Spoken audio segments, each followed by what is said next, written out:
Ok. Bueno, nuestro tema, capítulo nuevo. De pronto, toda la farmacología nosotros hemos estudiado qué son los cambios que hace el fármaco en mi organismo. Sin embargo, cuando hablamos de antibacterianos, pues acá el concepto cambia porque el mecanismo de acción lo necesitamos en el microorganismo. Gran diferencia, ¿ya? O sea que todos los mecanismos de acción que vamos a estudiar ahora es sobre el microorganismo, idealmente sin afectar al huésped. Cuando utilizamos el término antibacteriano me gusta más porque de él nacen o previamente habían dos conceptos que son similares y diferentes. De pronto el concepto de antibiótico y el concepto de quimioterápico. Cuando decimos antibiótico es una sustancia que introducida en el organismo es capaz de modificar la bacteria, pero el antibiótico es de origen natural. Por ejemplo, la penicilina, su origen es natural a través del Penicillium notatum, que era un hongo, se ha extraído, pero hoy ya se la hace por síntesis. Ya no se hacen los cultivos de hongos, sino se la obtiene por síntesis.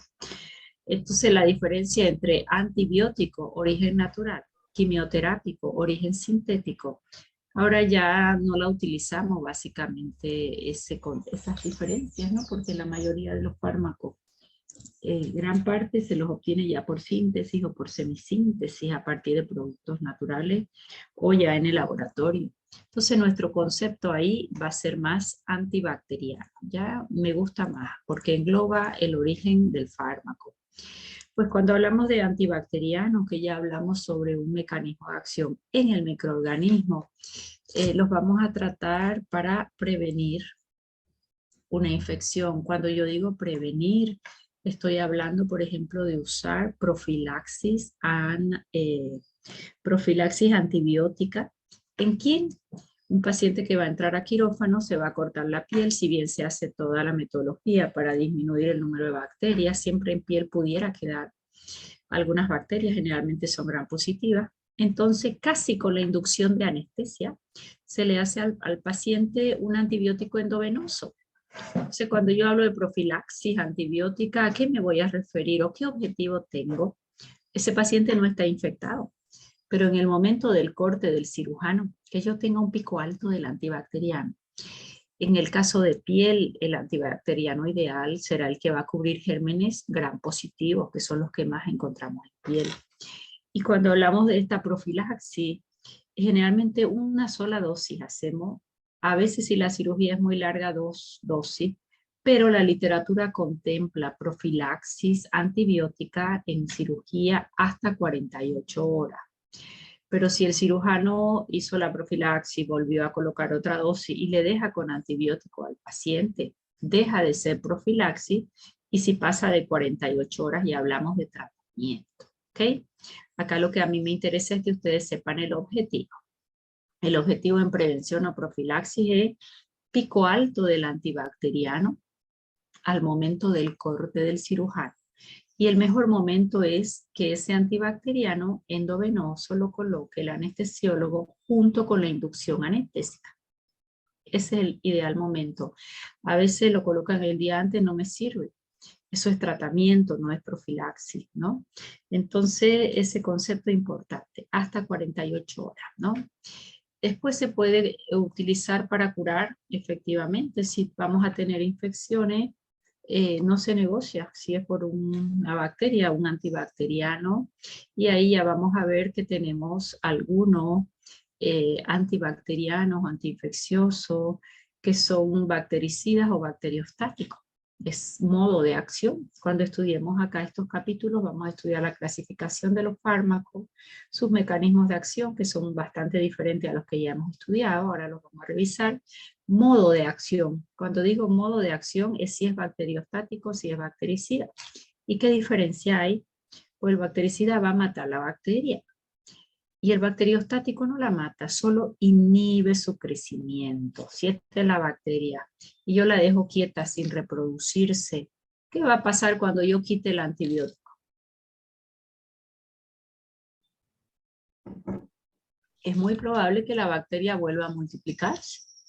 Entonces, ¿cuál es su aliado al momento de tener un antibacteriano bacteriostático en nuestro paciente? buen sistema inmunológico. Si esta es la bacteria y la dejé quieta y no la dejo reproducir, no la voy a matar. Tiene que venir el sistema inmune y destruir la bacteria. O sea que un fármaco bacteriostático solo lo puedo administrar en un paciente inmunocompetente. Si yo sé que mi paciente está inmunosuprimido, si mi paciente está en HIV fase SIDA, si el paciente está desencadenando una TB, si el paciente tiene desnutrición, no es ideal, o un COVID, por ejemplo. Además, le voy a dar un bacteriostático a un COVID cuando yo sé que los leucocitos por el proceso viral se nos bajan completamente, a veces 2.000, 3.000 de leucocitos, un valor bajo. Entonces, ese paciente no tiene un buen sistema inmunológico. Entonces, ahí ya les he dado el motivo de por qué usar un bactericida, por qué usar un bacteriostático. Y ellos son modos de acción, ¿ya? Bien, luego, ¿qué vamos a tomar en cuenta como parámetros importantes? Que las bacterias van cambiando.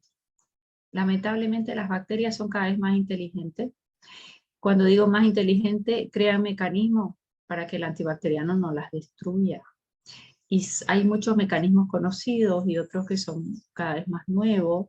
Y a veces es muy difícil destruir la bacteria porque ella ya se ha vuelto multiresistente.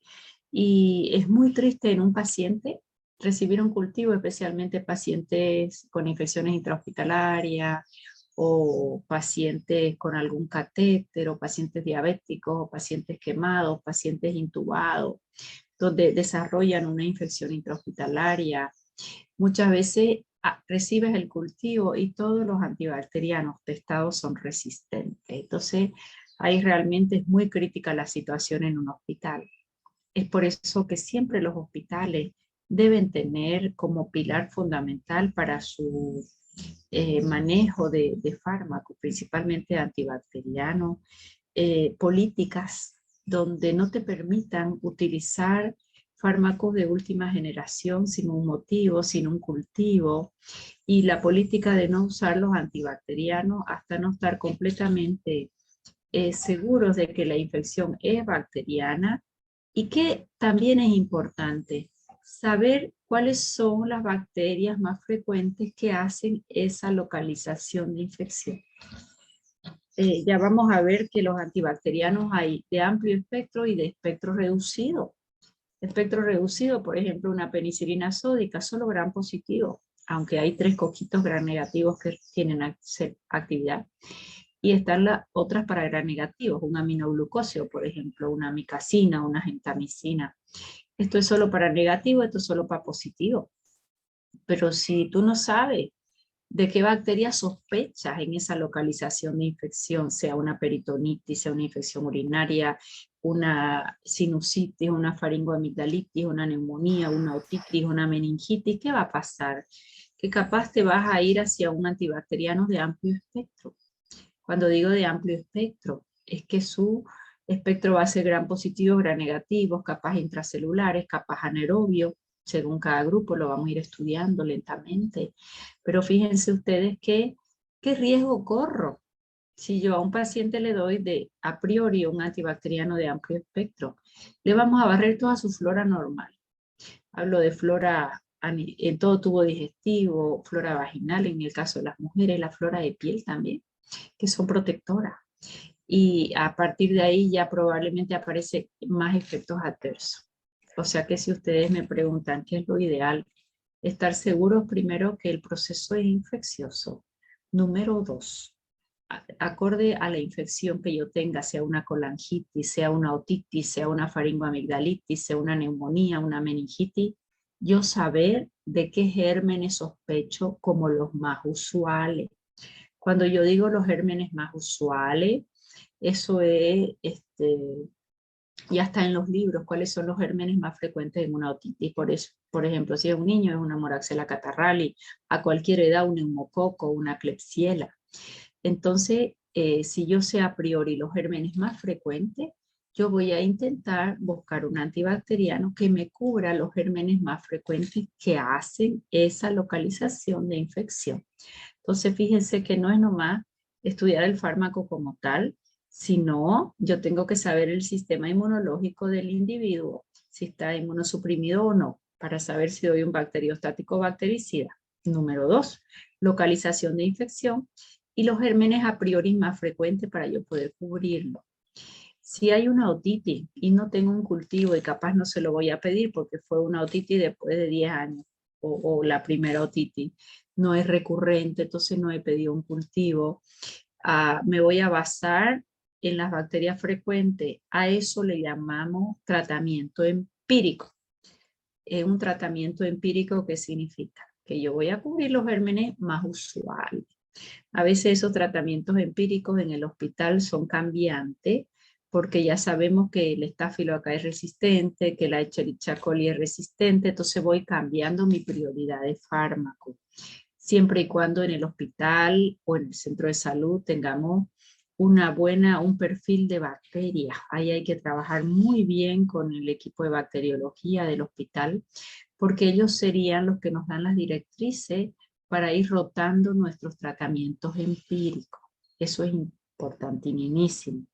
Lo mismo para los fármacos que voy a usar en profilaxis quirúrgica. Eso siempre, por ejemplo, cefazolina es una cefalosporina de primera generación que cubre muy bien gram positivo y es de semivida corta y poco tóxica. En la mayoría de los hospitales es profilaxis y no se la usa para más nada, de modo que evitemos resistencia. Y luego, ¿quién nos tendrá que decir si esa cefazolina está respondiendo muy bien a los pocos gram positivos? El laboratorio, de acuerdo a la casuística que tengan de infecciones en piel. Entonces, de acuerdo a eso, cada cierto tiempo se hacen reuniones, el comité de intrahospitalaria, de infecciones intrahospitalarias del hospital, y se va haciendo rotación. Y decir, bueno, ya no vamos a usar cefazolina este semestre, vamos a cambiar por este otro, ¿no? De acuerdo al perfil que nos da de sensibilidad del laboratorio. Con esto les quiero decir que aunque la parte esta de antibacterianos que vamos a estudiar es muy memorística, porque aprender el nombre del fármaco es de memoria, su mecanismo de acción es de memoria, su dosis es de memoria, para qué bacterias es sensible es de memoria y qué farmacocinética tiene también. Todos los que les gusta la memoria acaban a marchar muy bien. No tengo mucho para razonar el antibacteriano como tal. Pero lo que yo sí tengo que ir razonando es cómo se está comportando la bacteria en la comunidad, en el hospital. Tengo que evaluar al paciente, su sistema inmunológico. Tengo que valorar los emuntorios, que son los órganos por donde se van a ir los fármacos, el riñón o la biotransformación hepática, ¿no? Eso sí, ahí le ponemos bastante piense. Pero gran parte de este capítulo es de memoria. Y si ustedes me preguntan, profesora, ¿y cómo estudio de memoria? Por repetición. Vas a repetir 100.000 veces que la penicilina sódica, potásica, benzatínica, procaínica son naturales y cuál es su espectro hasta que lo aprenda. Eso es de memoria. Más lo demás, ya yo tengo que razonar para colocar siempre el antibacteriano ideal al paciente ideal en la dosis ideal. ¿Quedó mejor? ¿Se entendió lo que necesito de antibacterianos? No. Sí, doctora. Okay. Sí, doctora. Me paralizan nomás porque se ve que hoy estoy con mucha capacidad de habla, como siempre. Y ustedes me van deteniendo, ¿ya? ¿Con qué otro problema nos vamos nosotros a encontrar? Resistencia. Un mecanismo de resistencia yo les voy a nombrar en cada capítulo, pero hay mucho de esto. Y lamentablemente lo que yo les decía al comienzo es muy triste. Yo trabajé en terapia muchos años y llegaba el cultivo y todo era resistente. ¿Qué le das al paciente? Llegaba y decía, creo que aquí vamos a dar agua bendita, pues no tengo que dar. Es muy triste cuando es tu paciente, ¿no? Entonces, ese desarrollo de resistencia, ¿por qué se da? Yo les invito a que se paren en la farmacia, en cualquier farmacia, 2 horas. Bueno, 2 horas es mucho.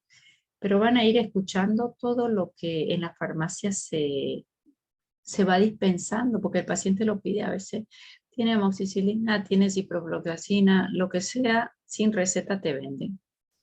O, ay, está con diarrea el niño, ya está un cotrimoxazol.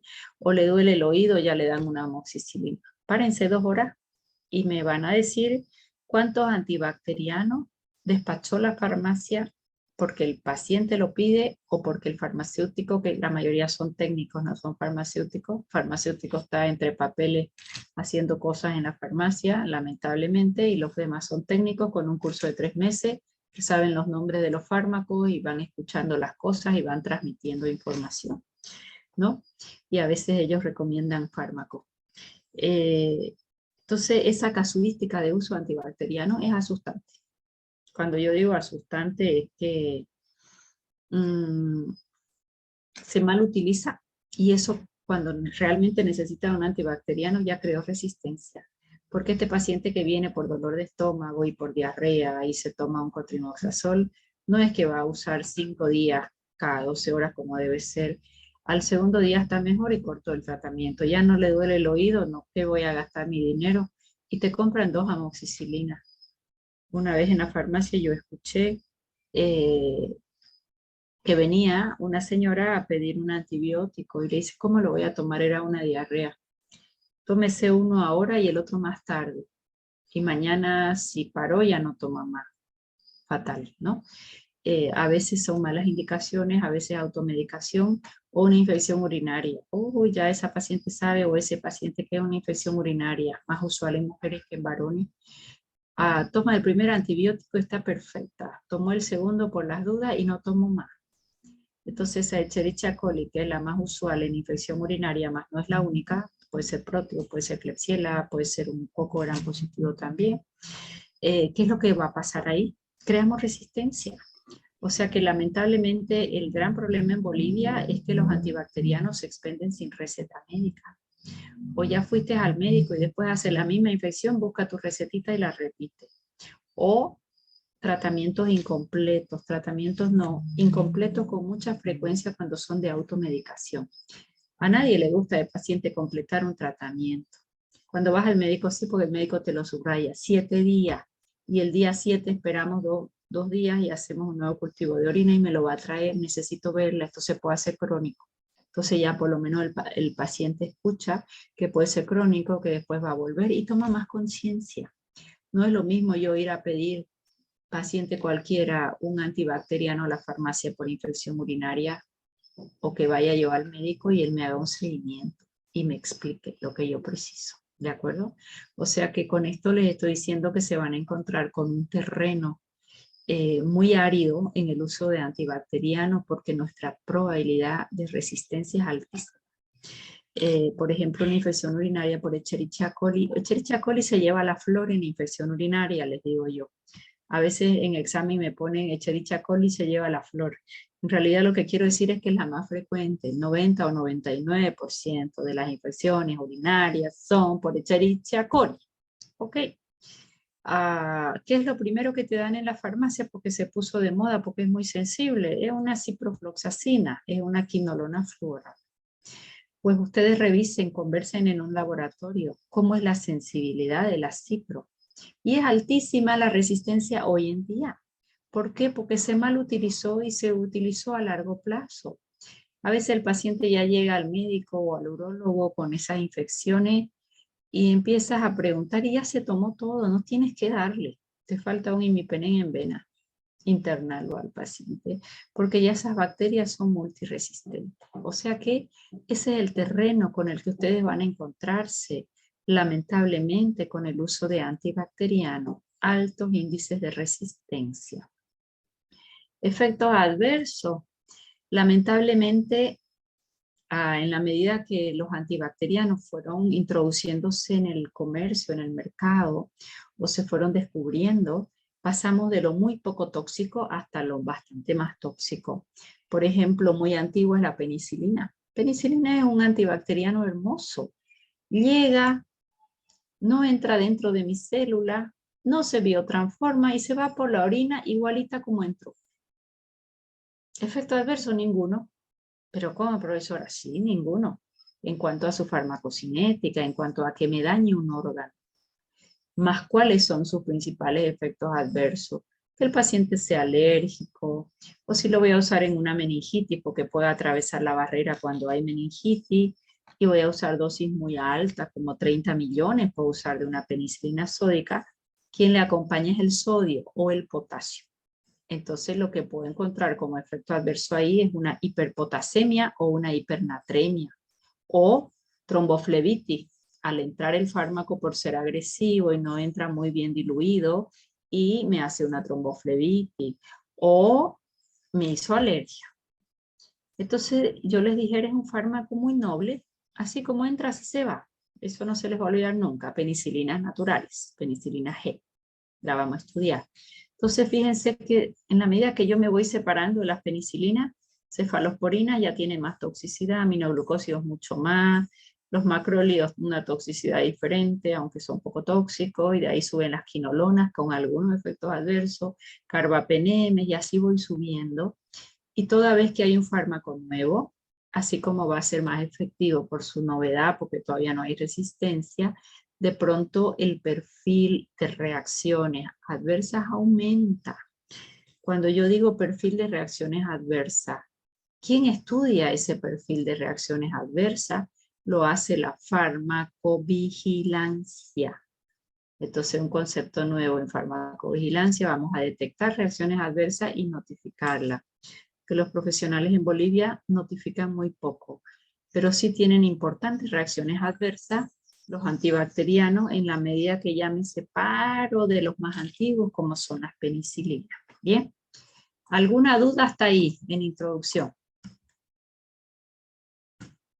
Ya, ¿qué necesito yo? Yo necesito que mi fármaco sea efectivo, o sea que debo elegir bien. Primero empíricamente mi antibacteriano que cubra las bacterias más usuales según esa localización de infección. Y si tengo un cultivo, con mayor razón, tengo que saber elegir. ¿Qué tengo que conocer? Las características microbiológicas. ¿Qué es esto? Pues aquí cuando estudiamos antibacterianos entramos a conceptos nuevos que vamos a estudiar. Clasificación como siempre. Mecanismos de acción que son diferentes, ahora los vamos a revisar como siempre. Modo de acción nuevo, bactericida o bacteriostático. Y el perfil microbiológico le vamos a llamar espectro antibacteriano. ¿Qué es un espectro antibacteriano? ¿Para qué bacterias va a ser sensible ese antibacteriano? Por ejemplo, penicilina G sódica. Su espectro antibacteriano es para cocos y bacilos gram positivos. Y ahí me tendrán que saber quiénes son cocos, quiénes son bacilos, y los cocos, qué localización de infección produce. Por ejemplo, Staphylococcus aureus, coco gram positivo, qué localización de infección. Muy usuales infecciones de piel, pero también donde hay un catéter, donde hay una válvula, donde hay una prótesis, es muy susceptible. Y vía respiratoria, menos usual, pero pudiera estar, ¿no? Entonces así es como vamos a estudiar su espectro antibacteriano. Y las propiedades farmacológicas, yo diría farmacocinética. ¿Por qué? Porque si mi infección es en meninge y el fármaco sale sensible incluso en el cultivo, una gentamicina que la conocen o una amicacina, sale sensible esa bacteria que me dio meningitis. Hicieron un líquido cefalorraquídeo, cultivan y es sensible. Más yo que tengo que saber que esa amicacina nunca va a llegar al sistema nervioso central porque no atraviesa barrera hematoencefálica. Puedo dar la dosis máxima, 1 gramito, y no va a llegar. Pero el cultivo dice que sí, porque el cultivo es in vitro. Más yo tengo que saber su farmacocinética de ese antibacteriano y él no llega al sistema nervioso central, ni en meningitis. Penicilina tampoco llega, pero si hay meningitis que abre un poquito el espacio, las células de la barrera hematoencefálica sí entra, más no así la amicacina. Sí puedo usar intratecal si es que ha hecho una craneotomía descompresiva y puedo meter por ahí el antibiótico y se va a quedar ahí y puede hacer convulsiones, sí. Más por vía endovenosa nunca. Entonces fíjense qué importante conocer la farmacocinética. Si mi infección es urinaria, ¿qué me conviene? Un fármaco que se elimine por vía urinaria, por orina, y que se concentre ahí, que alcance alta concentración. Mi infección es en próstata.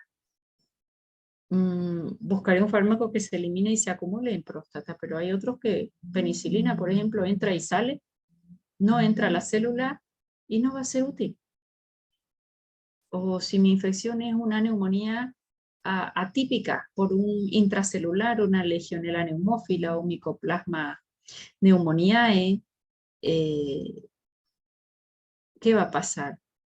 La bacteria está dentro de mi célula y la penicilina no llega adentro de mi célula porque tiene carga eléctrica, es catiónica, carga positiva. Solo da vuelta por donde va la penicilina, pero no entra dentro de mi célula. Va a ser útil ni en esta vida ni en la otra. Aunque le dé 30 millones de penny, aunque le dé 30 millones que es la dosis máxima. Imagínense la penicilina. Puedo usar 1 millón o 30. Tiene una franja terapéutica muy amplia porque es poco tóxica. Pero yo tengo que saber si el fármaco llega o no al sitio de infección. A veces damos un fármaco para neumonía y llega muy poco a parénquima pulmonar. No me sirve. O la infección es en vía biliar y doy una penny. La penny da vuelta, pero no se acumula en vía biliar porque ni se biotransforma y se va por el riñón, el 100% activa. Entonces buscaré una que se biotransforme y que se acumule en vesícula biliar. Una ceftriaxona, una ciprofloxacina, su farmacocinética te dice que por lo menos el 50% se biotransforma en el hígado, se acumula en vesícula biliar. ¿Qué significa que se acumula en vesícula biliar? Que voy a alcanzar ahí una dosis elevada. Y si alcanza una dosis elevada y su espectro es para ese tipo de bacterias que son generalmente gram negativas, voy a tener éxito terapéutico. ¿Me dejé entender? Sí, doctora. ¿Algún comentario, Boris? ¿Hasta ahí? No todo claro. Entonces, yo estoy haciendo mucho hincapié en esto, porque de esto depende el éxito. No tanto que me reciten de memoria el fármaco antibiótico, que ahí de la memoria vale. Los que no les gusta razonar y les gusta la memoria, aquí sacan buenas notas. Pero bueno, la idea es que tengamos un poco de memoria, pero que razonemos siempre, ¿no? Entonces, esas dos características son extremadamente importantes conocer de los antibacterianos.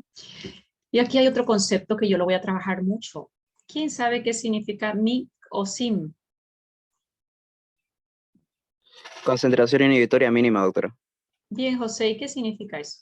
¿Algo sabes de eso o no? Bueno, es un parámetro que se miden a ciertas bacterias para ver a cuánta dosis específica de un fármaco es sensible y pues Okay. lo puede lesionar el microorganismo. Muy bien, este es un disco y acá tengo una sola bacteria, una Klebsiella. Y voy a usar los discos de un solo antibacteriano. Por ejemplo, este primer disco, este segundo, este tercero. Todas van a ser, hagamos de cuenta que, o una Escherichia coli y es una gentamicina. Más sencillo, gentamicina que conocen todos. Resulta que este disco, su concentración es 0,1 microgramos. Este es 0,2 microgramos por ml, la concentración que yo voy a poner. Este es el disco 1, el 2, el 3. Todo es el mismo antibiótico, solo yo estoy aumentando concentración. Resulta que recién aquí entré, acá se inhibió el crecimiento de la bacteria. Acá hay un halo donde no creció esta Escherichia coli. Acá creció como si nada y acá también. Este estaba 0,1, 0,2 y 0,3. Si yo les pregunto, ¿a qué concentración se inhibió el crecimiento de la bacteria de esta gentamicina frente a esta Escherichia coli? ¿Qué me responderían?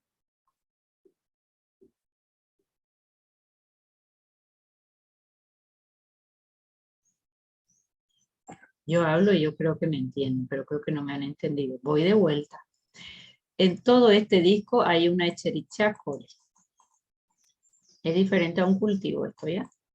En el cultivo se hacen discos de todos los antibióticos. Aquí voy a usar un solo antibiótico. ¿Cuál es la diferencia?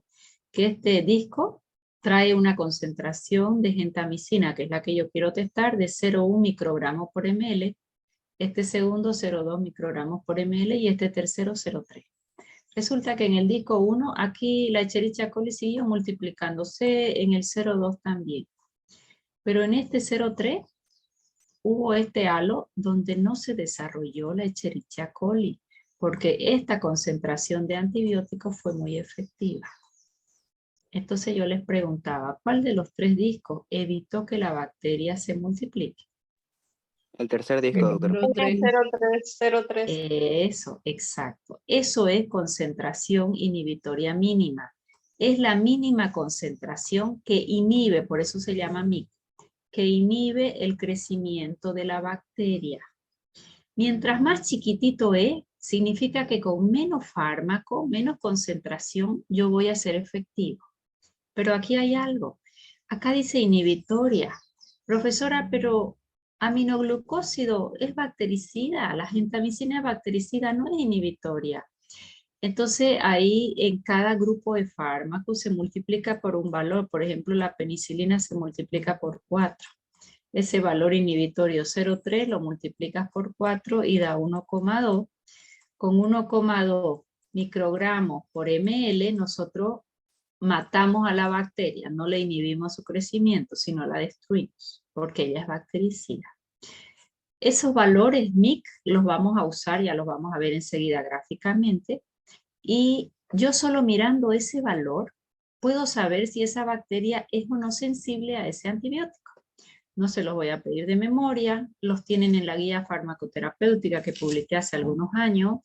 Eso varía un poquito a lo largo de los años y varía de un país a otro, porque las bacterias pues van creando resistencia, ¿no? Entonces este valor de MIC o de SIM lo vamos a usar mucho. Va a ser tan útil que yo solo mirando el valor voy a determinar, voy a saber si esa bacteria es naturalmente sensible o no. Cuando digo naturalmente, cuando se introdujo ese antibiótico, ¿es sensible o no? Cuando digo que creó resistencia, eso ya hay que hacerlo para cada bacteria en particular, cuando son bacterias resistentes. ¿Ok? Queda menos de 1 minuto, 7 minutos y volvemos, ¿ya?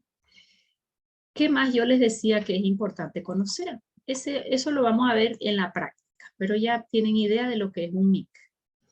Si atraviesa o no barrera, es farmacocinética. ¿Por qué vía se elimina? Es farmacocinética. Si el paciente tiene insuficiencia renal o insuficiencia hepática, ya es una característica